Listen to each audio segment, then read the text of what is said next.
Hey guys, it's me again, the clown who thought she was going to have a consistent posting schedule but ended up giving up after getting C-worded and having her last video blocked everywhere. Yes, I realize it's been 3 weeks since I last posted, but I will try to manage time better and not stay up until 1 in the morning trying to export or script 10-minute YouTube videos on songs by people who have no freaking clue I exist. Dang, that was a reality check.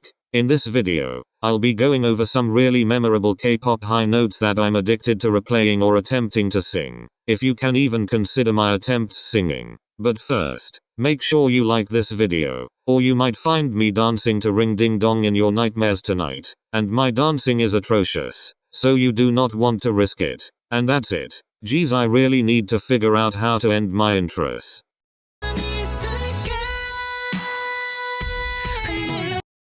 If this song isn't a symbol of TXT's power and how they are literally 5 main vocals, I have no freaking clue what is. This high note was marvelous to the max, and the pause there was well placed, making it easier to register the marvel that is Taehyun's power to hit high notes like they're nothing.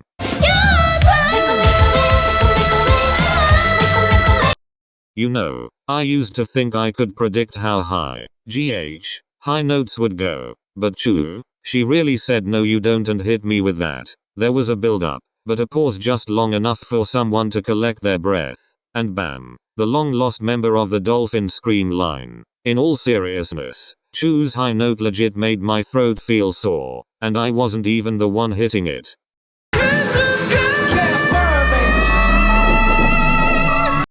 There's no way I have to explain this one. This man can outsing every damn vocalist in the Kpop industry. Don't sue me. It's the perfect conclusion to a spectacular bridge, and is the best high note in any 127. Hell, any NCT song. If you have a different opinion, fight me you cowards. JK don't kill me.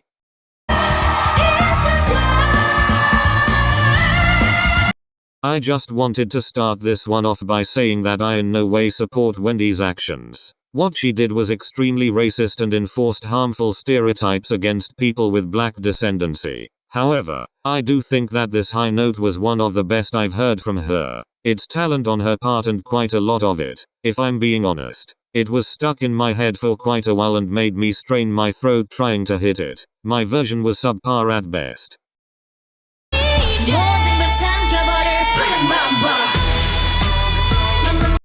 This is the power of SM main vocalists. They literally debut, and they already are additions to the Vocalist Hall of Fame. I'm not sure that exists, but you get the point. It might not be the highest high note ever sung, but it's definitely a strong ass debut. Anyways, who wants to burn down the SM building with me so that aespa can be released from the dungeon?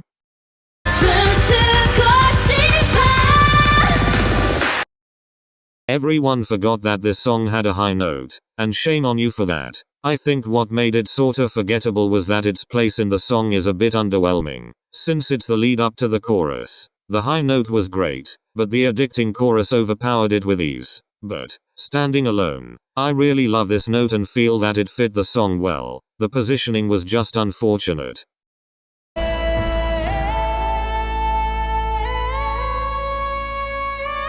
The pause in the BG is literally everything. It went with the high note and the song did well. I'm not even going to mention how shocking and powerful the climb was. There is nothing about this note that I would change, ever. It was so long, in a good way, yet short and fast moving at the same time. This is the freaking outline for high notes in all songs, not just K-pop.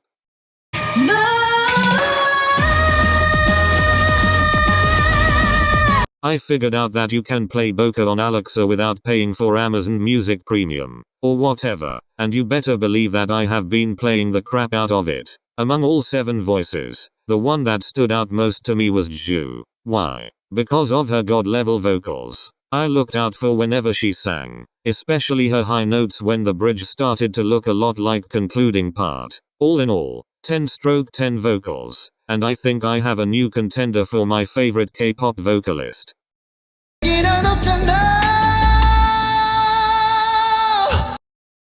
I know this is a highly vocal-based song and Baekhyun is a vocal legend, but I will never be able to get used to this high note. I don't know if I'm just conditioned to listening to more rap-based music, but I just can't. It's weird to hear baekhyun in EXO songs and then in Candy. Okay, I should shut up. I'm confusing myself. My point is, it surprises me, even when I should know that it's coming, and in a good way.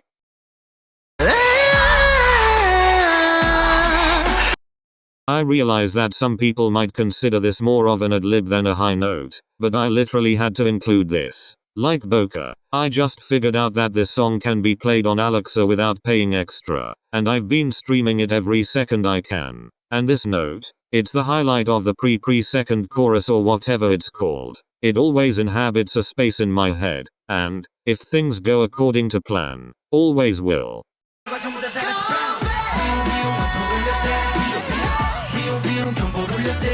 I feel like playing the last chorus over the note made it seem a lot like an ad-lib, but it's definitely a high note. I sort of feel that if they hadn't put the chorus there, the note might not have gone as well with the song as it did when they played something else over it. Either way, it was stunning, beautiful, and everything I need in life. Just not something that really stuck with me.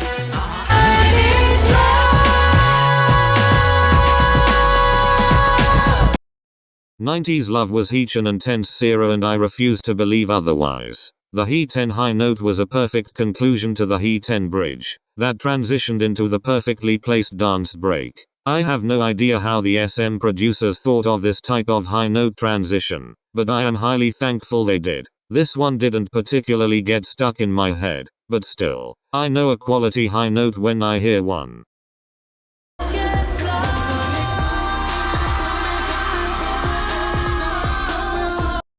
This note. I have no words for this note. This note is amazing, and I love this note with the passion of a million burning suns. I don't really have anything that I need to say about it and my ass is running out of time to script, so let's just move on. Stan the Dreamies BTW. Also, like Siren, this note was partly covered by the final chorus, and it went really well with it.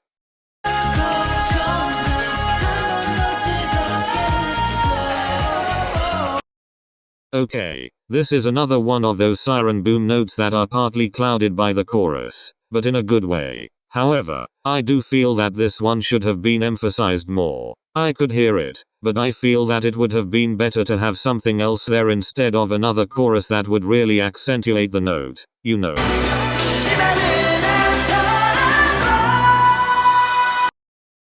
When I talked about the Yedam high note and how it should have had more emphasis put on it, this is what I meant. I realize that this bridge is quite a bit different from my Treasure and the songs are in completely different styles, but still, I love how the note ended right when Mingi's lines started, which made everything feel clean in a sense.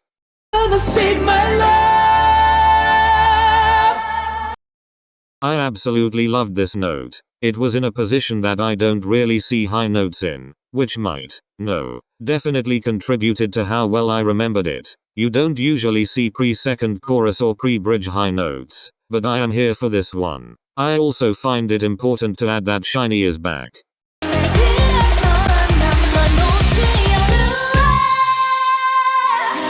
I was very impressed by this note. I don't really know why, but I haven't heard a lot of Twice songs with memorable high notes. They are mostly just jihyos, still incredible, ad-libs. I feel that this one didn't really have to be highlighted though, and I actually think that it might have been better if the chorus started while Jihyo was still singing the note. Like Siren. No, I will not stop bringing Siren up. Overall, I love this note. Jihyo is a vocal god and I refuse to change.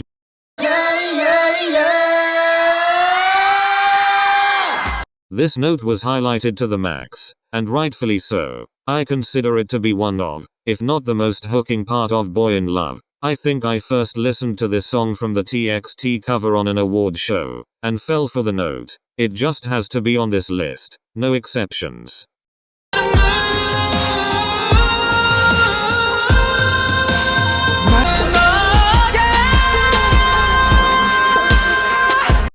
I feel like Not by the Moon is a really rare K-pop song that has two high notes by completely different members. Well, newer gases might have to disagree on the completely different part, but nevertheless, Both of them are equally talent-fueled and addicting, so there's no way I would have been able to choose between the two for this video. I hope that's not what you were expecting me to do.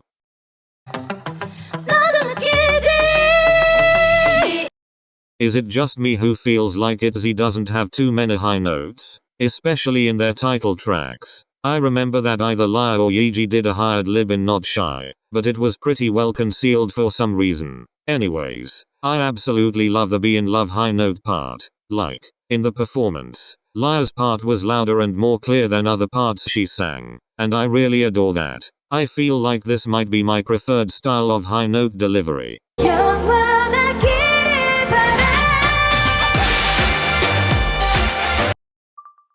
I feel like Yuri had the power to have the high note trickle into the dance break, as a sort of ad-lib, but the note was refreshing nonetheless. I adore how the producers put it right before a dance break, like 90s love, since I do think that might be my favorite place for it. Overall, 10/10, would recommend and will recommend to anyone and everyone.